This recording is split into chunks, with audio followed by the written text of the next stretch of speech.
Welcome to episode 5 of the Prop Shop. We are 4 weeks into the NFL season, but really quick, a word from our sponsor, Eric LeGrand Kentucky Straight Bourbon Whiskey. Raise a glass to giving back. Every purchase of Eric LeGrand's premium Kentucky Straight Bourbon Whiskey directly supports community members living with paralysis. Our whiskey is made of choice heartland-grown corn, limestone purified water, and the freshest rye and barley available. When you pick up a bottle of Eric LeGrand bourbon, we make a donation to the Christopher and Dana Reeve Foundation, so you enjoy the finest bourbon around, and you also lend a helping hand. Pick up a bottle of Eric LeGrand Premium Kentucky Straight Bourbon Whiskey today, and cheers to a cause. Please enjoy responsibly. Produced by LeGrand Spirits, distilled in Owensburg, Kentucky, bottled in Bardstown, Kentucky. It is 88 proof by volume, and it is Friday. I could use myself one of those right now.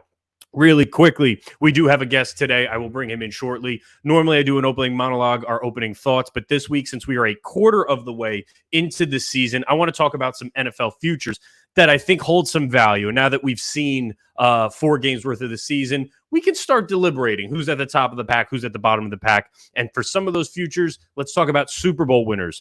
You can still get the Buffalo Bills today on DraftKings at plus 750 to win the Super Bowl. The pass rush is becoming more consistent. We've seen that over the first 4 weeks. Outside of that game against the Jets, I think the Bills are filling nicely. Yes, they're playing some bad teams. They played the Raiders. They beat the Commanders, which you saw last night was not that great. But Von Miller is returning. I like the weapons they have. I think it's the best run game they've had in these last, call it the Super Bowl era for the Bills, the last 3-4 years. James Cook is getting it done. Latavius Murray looks good, and Damian Harris, I think, is hands down better than that Zach Moss, Devin Singletary combo they've had. So Bills at plus 750. You can still get it on DraftKings. The Lions are 20-1 on Caesar Sportsbook. They have what I call the recipe for success when it comes to a Super Bowl contender. A QB who's been to a Super Bowl. Jared Goff is playing some of the best football of his career. They have a great run game. I like what they have with David Montgomery. They have a top 3 O-line. This is huge. They have a defensive game wrecker in Aiden Hutchinson. You need that piece to be disruptive on defense. Love the rookie corner Branch. They're the best team in their division. I think it's going to come down to Dan Campbell as a head coach. Can he win? That is yet to be seen. But at 20-1, if we can bet them to win the Super Bowl at 20-1 and they get into the Super Bowl, you can hedge your bet. You can bet the other side and guarantee yourself some profit. I really like this Detroit Lions team. As the season goes on, you're not going to get 20-1 on this Lions team, who I think is easily going to win the NFC North. So 20-1 on the Lions feels like a good bet. And then I'm going to give you a dark horse. Yes, I am a Rams fan, but again, in a weak NFC outside of San Fran and Philadelphia, and I don't think Philadelphia's looked overwhelmingly great, but they are 4-0 nonetheless.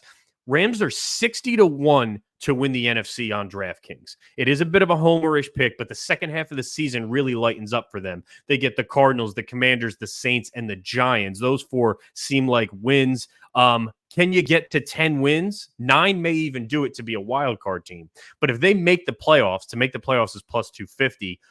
They have the head coach. Presumably, Stafford will be healthy. They have a top 5 offense, and their defense is playing way better than expectations. Again, this is for them to win the NFC. So if they make the NFC Championship game, you can hedge this bet, and it's 60-1. Once you go Eagles and Niners and Lions, the rest of that NFC, I think, is an open door. So 9 or 10 wins get you in. With that, let's talk about our guest this week. He is a member of the Believe Network, hosting Believe Commanders. He is a former NFL wide receivers, formerly of the Redskins, now the Commanders, the Dallas Cowboys, and the Miami Dolphins. A career average 18.3 yards per reception, West Texas A&M alum, and a damn good real estate agent, from what I understand. Anthony Armstrong, ladies and gentlemen. Yeah, ladies and gentlemen, everybody gets a greeting this morning. What's going on, man? How are you? I'm doing good. It's kind of foggy and starting to feel like October in the state of New Jersey. We're getting a little bit of cool. We're getting that hot weather out the door, but I'm liking it. I got my corduroy on. I got an orange hat down there. How are you enjoying as we move through the first quarter of the NFL season? How you feeling? Man, I'm personally feeling good. Last night had me feeling kind of sick. I was mad. I stayed up and watched that performance by my team, man. That was a little rough. I wasn't too happy with that. And that was I don't want to call it a trap game for Washington. They were 5.5, depending where you got it, 6.5-point favorites. They look competitive early on in the season. Then they get arguably the worst team in the NFL who has talent, but we saw them blow a lead against the Denver Broncos. There was a slight chance they blow that lead last night, but when it all gets put together, they look like a competitive team. Matt Eberflus, if he lost that game, I think he would have been shown the door. That's why I called it a trap game. But they got a lead and they never let up. Is there anything you saw last night that stood out to you on either side of the ball? What stood out to me the most just seemed like Washington's defense just kind of sat there and just kept taking body blows after body blows and didn't really try to make any adjustments. You know what I mean? Yeah. How many times are you going to get beat on a hitch and then they spin to the outside? How many times are you going to get beat on a double move? And Chicago came in there fiery, man. They came in there with something to prove. And you mentioned it in your open that Buffalo's defense has gotten off to a hot start once they got done playing Washington, putting up 9 sacks. And I don't want Washington to be that team like everybody schedules for homecoming. And, they expect to get a big win on them whenever they come in town. So, last night was tough to see because you really expected them to backdoor the Philly game performance against a lesser opponent. But that did not happen. I do think they just play Philly well. If you remember last year, the Commanders were the team that ruined that perfect season for Philly. Division games are always tough. And then you get a Chicago team where you don't know what to expect. It's a perfect example of why the NFL is, one, it's any given Sunday. All of these teams are talented. It's damn near impossible to go winless. It's damn near impossible to go perfect.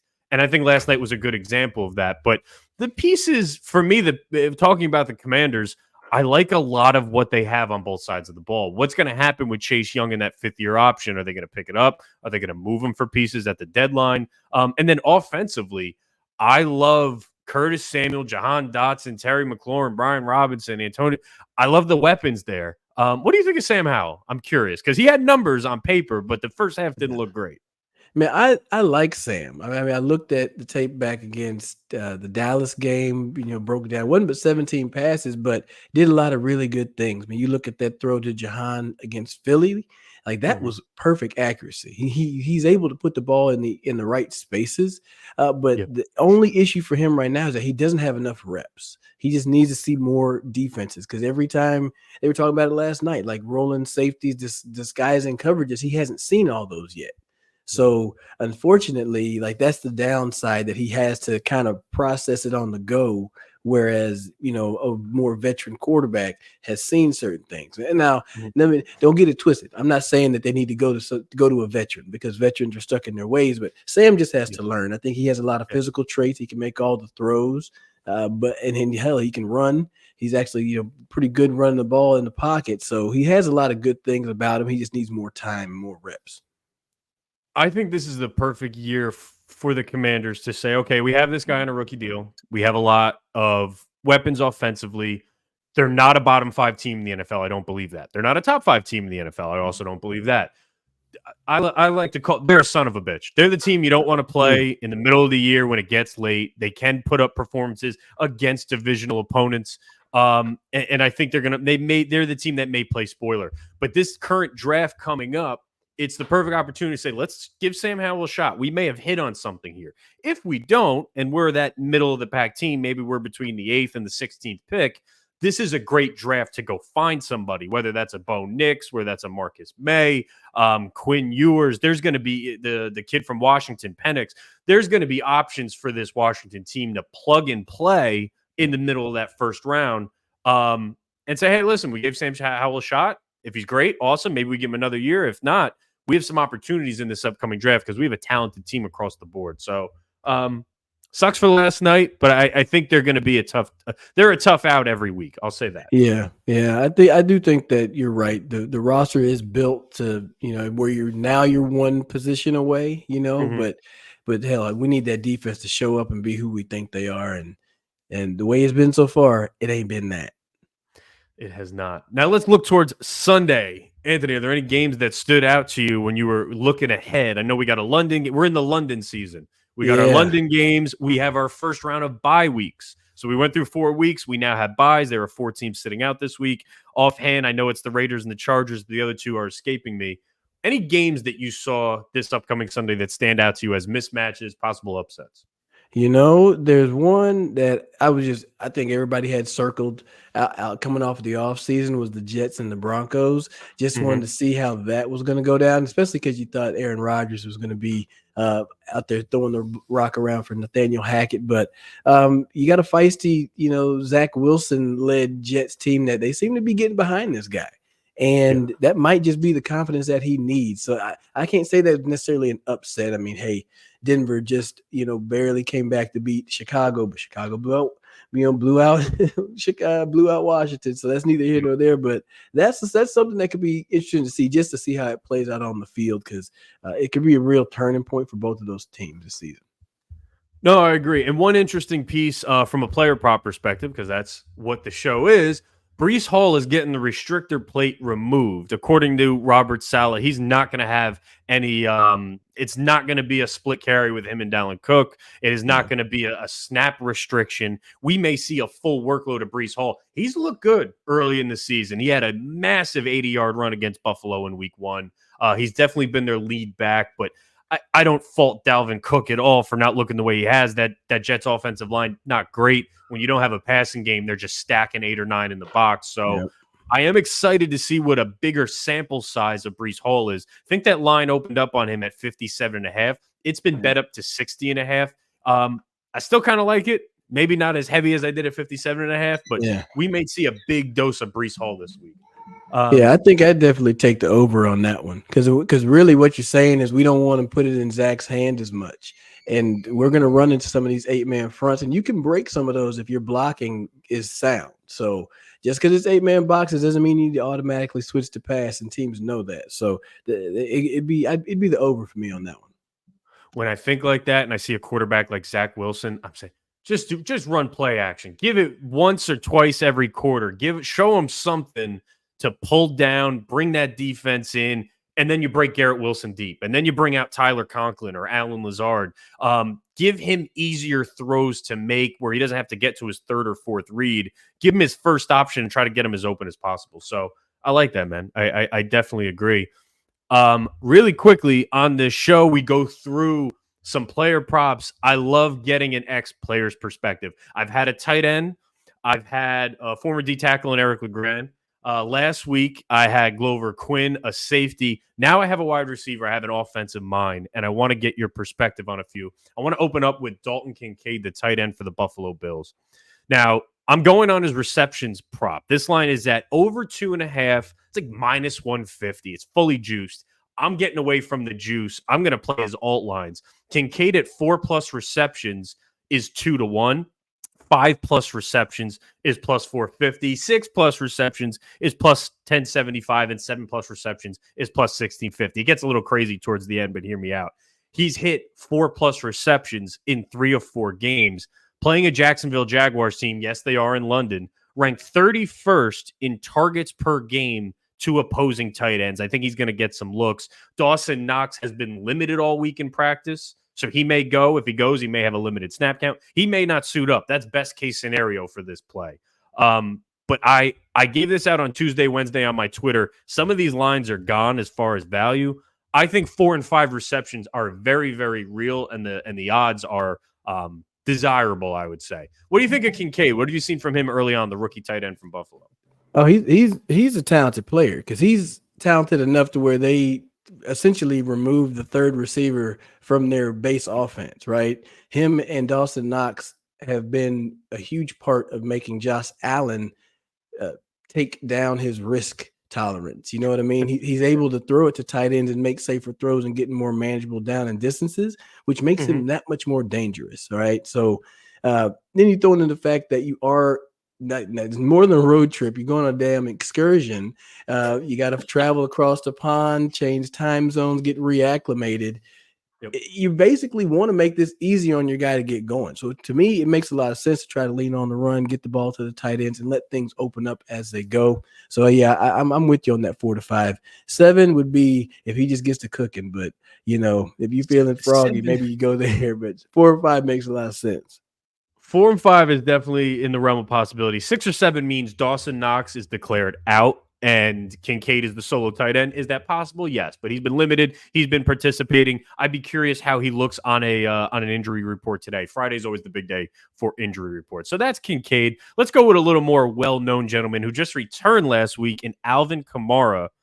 Over 24.5 receiving yards at -110. That's the layup. That's the easy play. Let's move up that ladder. 50 plus receiving yards is plus 475, and a whopping 75 receiving yards is plus 550. That one, you put a couple bucks on it, you don't go crazy. But when it comes to Kamara, last week, 14 targets, 13 receptions, but a measly 33 yards. It wasn't anything impressive.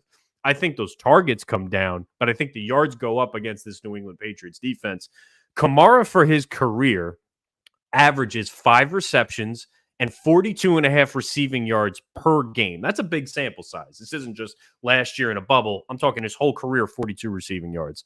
Patriots should be without edge rusher Matthew Judon. Christian Gonzalez, the rookie corner, played well. He's gone for the season. I think that's going to open things up for Olave and Mike Thomas. In turn, gives Kamara a shot at some explosive plays if they can get the wide receivers going. I was watching that Saints game last week. Olave, I think, kind of just gave up. He's like, I'm not blocking anymore. I'm sick of this shit. He had 14 targets and 13 receptions, and I'm begging for the ball over here. But 24.5 seems low for me for Kamara. Well, you know, the one thing about playing New England is that Bill Belichick is going to have a plan to stop somebody. All right. And if you're coming into the matchup where you literally just gave Alvin Kamara 14 targets, 13 receptions, like you just said, he's going to circle stopping Alvin Kamara. He already knows he doesn't have one of his pass rushers. And maybe he's going to play some more zones and some unique matchups to force the ball out of his hands. He just got J.C. Jackson. And Bill Belichick is the best at not paying his guys, letting them go get paid somewhere else, and then bringing them back in the house. And then they're going to go back to that level of play because they understand the system. So to me, I think the under might be the play simply because they're going to make it difficult. And if he does get over, it might be because he broke a screen or something like that. But Bill's not going to let you pick him apart with 14 targets. Generally, I can't disagree with you there. Belichick is known, whatever you're good at, he's going to take that away from you. So Kamara stands out, but maybe that first half gets quiet. But if Olave and Mike Thomas get going, there's going to be an adjustment somewhere on the Belichick side. Maybe that frees up Kamara in the second half. I do want to ask you, I don't think you've ever played for, I know you haven't played for Bill Belichick in your career. Some people are split. When you hear ex-players, some people are like, I loved it. It was football 24/7. It was championship mode. And then some players are like, I didn't want to be there, man. That shit was not fun. Do you wish you ever got to play for a Bill Belichick type coach? You know, ironically enough, so I didn't play for Bill Belichick. I had a workout with the Patriots. It was kind of, I don't know, it was kind of weird, but like I was looking forward to it because they won. And I think that when you are on maybe a bad team or just a different organization and you go somewhere where it's very, very much regimented, you need that structure for you to be the most successful. And it makes sense because they're winning. Right. Maybe it's not so fun whenever you're like, 1-10, like that stuff don't ride when you're sorry. Right. But the closest I've been to a Bill Belichick led team was being under the Dolphins when it was the Tony Sparano, Bill Parcells regime. So coming into the league with that, seeing how you've got players moving every single week, I was like, oh my God, I need to be good at my job because if I drop a pass, I'm gone. Like that's how fast people were turning. Being 15 minutes early is late type of a thing. Like that high level of just excellence. They turned a 1-15 team to an 8-8 or 9-7 team. So it was the biggest turnaround in NFL history. But it's a tough thing it's tough to be in if you're not winning. Let me leave it at that. That makes a lot of sense. And to be, I hate, and I don't want to say I hate. We're here to talk about picks, but sometimes when I talk to these ex-players, I go off the rails because there's just stuff I got to know. What was Bill Parcells like? Honestly, Bill Parcells was like an honor to meet him, because he's this storybook figure. And then you get there and he's like, you went to West Texas A&M, and then that had Joe Kerbel when it was West Texas State, and that was not Dwayne Thomas, but Mercury Morris. Mercury Morris went there. He played for the Dolphins. So he's like 6 degrees of separation. The 6 degrees of separation with Bill Parcells. You feel like you already know him a little bit, even though it's the first time you met him. So that was my one couple times to talk with him, and it was a good experience. That's pretty cool. That's definitely pretty cool. One of the guys whose reputation precedes itself. He's the big tuna, man. All right, let's go into my next play. It is a divisional matchup, a running back for the Baltimore Ravens, Gus Edwards, over 43.5 rushing yards. Now, this feels a lot to me about the Dameon Pierce play I had last week. I bet Dameon Pierce of the Texans. He didn't break out through the first 3 weeks. I think he had a really good matchup against the Steelers, and he did. I think he finished with 81 yards. His over-under was set at 41.5, 42.5. I'm riding with Gus Edwards this week against the Steelers again. Now, he's coming off his highest snap count of the season. Did an excellent job in pass protection against Cleveland last week. He kept Lamar Jackson upright. He was going to get crushed on one play. That type of stuff buys you more snaps. And now he's going against TJ Watt this week. So I think he's going to see another 50-60% of the offensive snaps. He's had double-digit carries in 3 straight weeks. And he's had some of his best games of his career against the Steelers. So big dose of Gus Edwards at over 43.5, and then the alt lines 50 plus. It's a door over at plus 135 for the 50 plus, and then we talk 75 plus plus 500. I think he's had well over 100 yards once against the Steelers, but it's been done. And then if he goes 100 plus, it's 15-1. This is when you bring that dollar amount down. Yeah. But what do you think of Gus Edwards in a divisional matchup? Steelers at home against Baltimore. It's one of the most physical rivalries in football, and it's because they run the ball and hit each other really hard. To negate a TJ Watt and to negate a Minkah Fitzpatrick, you're gonna have to keep the ball on the ground. And to me, that's what they're gonna do. And letting Gus get rolling, letting the bus Gus get going is gonna be the big play, because obviously Minkah Fitzpatrick is gonna have his eyes all over Zay Flowers, and you don't want to get into a situation where you let TJ Watt do what he does best. Seriously, hey, we're going to pass it 3 downs in a row. That don't make that much sense, right? Get your other players involved, run the ball, getting those good down and distances, let Mark Andrews do his thing, and that'll help keep that team off, keep the Steelers off balance. And frankly, I think that Baltimore should win this game and could be in a situation where they are trying to control the clock more rather than having to throw it all day. I agree, and I think especially when you're playing these divisional matchups, you tend to get a little bit more conservative. These wins matter in December and January when we're talking about seeding and playoff hopes, especially in that AFC North. Cleveland looks good. Bengals have not looked good, but at no point am I going to count them out. So I do think it's going to be a game management situation. 43.5 seems low for a guy I think is going to be on the field, even on 3rd down. So we like Gus Edwards. We climb the ladder all the way up. And then we go to a man that needs no introduction, Patty Mahomes, Minnesota. I think it's the highest total of the week. It's like 52.5, something like that. Over 2.5 passing touchdowns. So him to throw 3 is plus 135. And I don't know if you bet a lot, Anthony. We love the plus money. I don't want to give that juice back. I don't want to pay taxes. That's what negative juice is. I'm not betting minus 120. I'm with you. So we're going plus. That's taxes to me. We're going to go plus 135 on over 2.5 touchdowns. If he throws 4, which he hasn't done yet this season, but it's Mahomes, plus 475. And if we get a Mahomes epic game, throw 5 touchdowns, it's 15-1. The reason I like Mahomes, he's thrown 2+ in 3 or 4 games, 3+ only once, but now he's getting a really good matchup. He's getting a break here with the Minnesota Vikings. They've given up 3 touchdowns to Justin Herbert. They gave up 2 to Baker. Historically, believe it or not, Mahomes has a better touchdown to interception ratio on the road than at home. He's playing inside a dome. This has a 50% hit rate. So 22 of 44 career road games, he's had 3 or more touchdowns.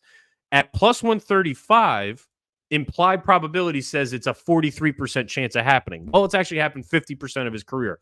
I'm calling that value, Anthony. So plus 135 on him to throw over 2.5 touchdowns against this Vikings defense.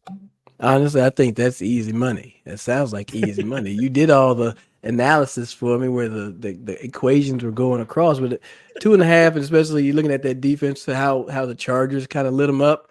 Now, the Chiefs don't have that same receiving core But like you said, it's Patrick Mahomes, and they're so creative with their offenses where he could throw a 1-yard touchdown pass, and that will count. Nobody's gonna negate that to you, right? He's gonna get his numbers because that's what Andy Reid's gonna do for his guys. So easy money, that 2.5, and I can see you getting to that 4.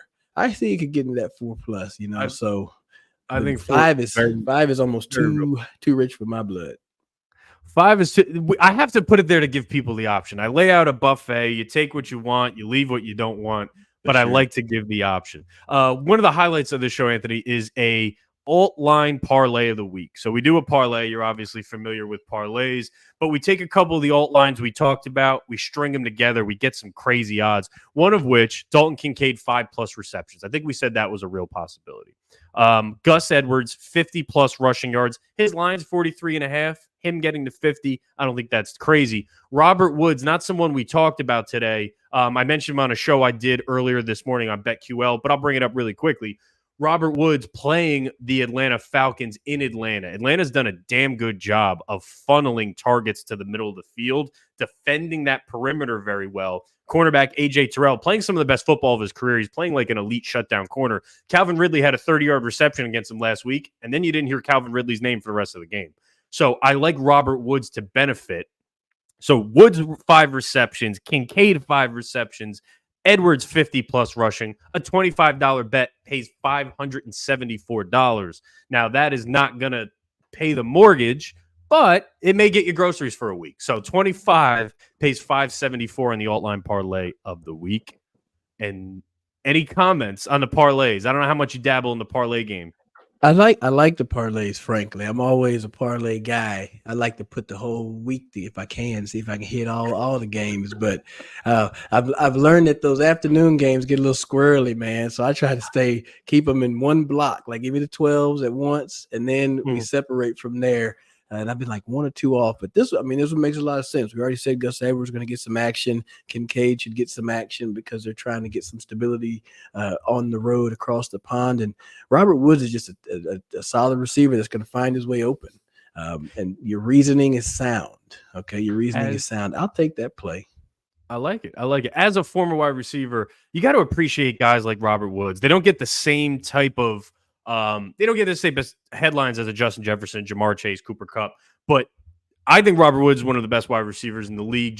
He does everything. He blocks extremely well. He's taking when he was on the Rams, he was taking balls out of the backfield. He's the vet in this locker room for the Nico Collins, Tank Dell, CJ Stroud, and he's still second on the team in targets. So I like him in a spot where his normal line is 3.5 receptions. Let's give him one more against a Falcons team that's really going to try to funnel that middle of the field and take away the perimeter. So it doesn't seem that out of the question for Woods, who's still fairly young. I think he's like 30, 31. Well, go ahead. You're going to say something about the age. I appreciate you calling that fairly young at 30, I'm 34, 31. man. I'm not. Okay, so you can appreciate that as well. But I did have my eyes on that Houston and Atlanta matchup. Those two teams, somebody's trying to get traction in the AFC South. Like, who's going to be the guy? And I thought coming into the season that Houston was going to be a sneaky team, kind of how Detroit was last year, because I thought Houston played scrappy, and they just were missing a little bit of something. Now CJ Stroud's really shown up, and it has been a really good addition. And then you added D'Amico Ryans, his energy. There's a lot of good things that should be going on down in H-Town. I love Houston this year. I think they can get to 7 or 8 wins, which would be a massive success for D'Amico Ryans in his first year. Yeah. Now, they're on a 2-game win streak. CJ Stroud is hands down favorite for offensive rookie of the year. I think Puka is going to come back down to earth now that Kupp is back, but Stroud is the odds-on favorite. And we're going to find what they're about. They won last week against the Steelers and I had Glover Quinn telling me it was to induct J.J. Watt into the Ring of Fame for Houston. So you won at home in a great atmosphere. Now you're going on the road against an Atlanta team, which offensively, outside of Bijan Robinson, doesn't impress me. Defensively, that secondary has been very impressive. We're going to learn a lot about the Texans on the road this week. They're a 3-point underdog, and they're begging to be bet. So I like that you brought that up. Yeah, they're a solid team. They're on their way up. And they could really upset some people this year and maybe sneak into a wild card. Anthony, I know you got to roll, and we got to talk touchdown scores. I thank you so much for joining, man. I greatly appreciate this. You are always welcome on the Prop Shop. I'd love to have you back. You got a little bit more time, but thank you for the analysis. And make sure you are watching Believe Commanders on Believe Network, co-hosted by Anthony Armstrong. Thank you, man. Yes, indeed. Appreciate y'all. Have a good day, and I'll see you on the next one. Take care, brother. All right, we are down to talking touchdown scores. This is the bread and butter. I'm going to wrap this up for you guys and put a bow on it with our top shelf touchdown scores. The first one we just talked about, Bijan Robinson. He is the heart of this Atlanta Falcons offense, which is going to need to put some points on the board, I think, against Houston. Robinson has 1 touchdown on the year, and it's in the passing game, believe it or not, but we've seen his rushes uptick over the last 2 weeks against the Texans team that's allowed 7 rushing touchdowns on the season, 2 of which to quarterbacks, but 5 of which to running backs. I think Bijan Robinson gets it in. It's plus 115. And then another guy we talked about earlier in the pod, Gus Edwards of the Baltimore Ravens, plus 180 on Edwards, coming off the highest snap count. He had 1 touchdown on the season, but he faces a Steelers defense that's more of the copper curtain than the steel one in 2023. They've allowed 3 touchdowns to opposing running backs. And in Edwards' career against the Steelers, he has 2 touchdowns and 3 career starts. So Edwards gets one in at plus 180. Let's move to the mid shelf where I've added 3 this week. Normally we go 2. Tutu Atwell of the LA Rams, plus 220. Now, Cooper Kupp is coming back, but he's going to be on a pitch count from what I understand. He was on a pitch count all week in practice. The Eagles defense has a weakness. It is that secondary. They've given up 7 touchdowns to opposing wide receivers in 4 games. Now, Atwell had one brought back on Monday Night Football that he ran in on an end around. I actually thought he scored on that, but other than that, he has one receiving one on the season. I would not be shocked if we see screen to Cooper Kupp, lateral, and then Tutu Atwell takes the top off the defense as a shock play in the first half of this LA Rams Eagles game. So Cooper Kupp to Atwell, you don't get extra points for guessing that right, but I think that's what's going to happen because they're all going to be focusing on Kupp and his return. Give me Atwell plus 220 to score. Dalton Kincaid, talked about him earlier. It's 3-1 for Kincaid to get his first touchdown of the season. Playing that Jags defense, giving up the 2nd most targets to opposing tight ends. If Dawson Knox doesn't go, this is fantastic value because Knox owns the red zone receptions. I would love to see him out. Obviously, I don't want to see him hurt, but I would love to see him out, and it opens up for Kincaid to get his first tutty of the year. And then revenge factor, Jerick McKinnon of the Kansas City Chiefs playing his old team, the Minnesota Vikings. He has never played the Vikings in his career, and he gets them in Minnesota. He has 2 touchdowns on the season. Anthony Armstrong talked about earlier. It's going to be a short pass in the red zone, but that's where McKinnon gets involved. It's going to add to Mahomes' touchdowns. It's going to cash this one at plus 310 for McKinnon. I think he scores against the Minnesota Vikings. And I did something different for Vaca this week. I did something different for the Vaca scores this week. I'm going 2 touchdowns for Gus Edwards. So we had talked about 1 at the top shelf. 2 touchdowns for Gus Edwards is plus 1,200 on DraftKings. And then 2 touchdowns for Bijan Robinson against this Texans defense is plus 650. So instead of going pick a guy who plays 10% of the snaps and hope he gets a red zone target, we're going to go with guys who are on the field all the time. I think they're going to score 1, and we're going to sprinkle on their long shot odds to score 2. Guys, that is the week 5 prop shop. We have given out a litany of player props, alt lines, some touchdown scores. Anthony Armstrong, former Washington Redskins wide receiver, joined us and gave some commentary. Thank you for watching. Best of luck on your bets this week, and I will see you next week on Friday. Take care.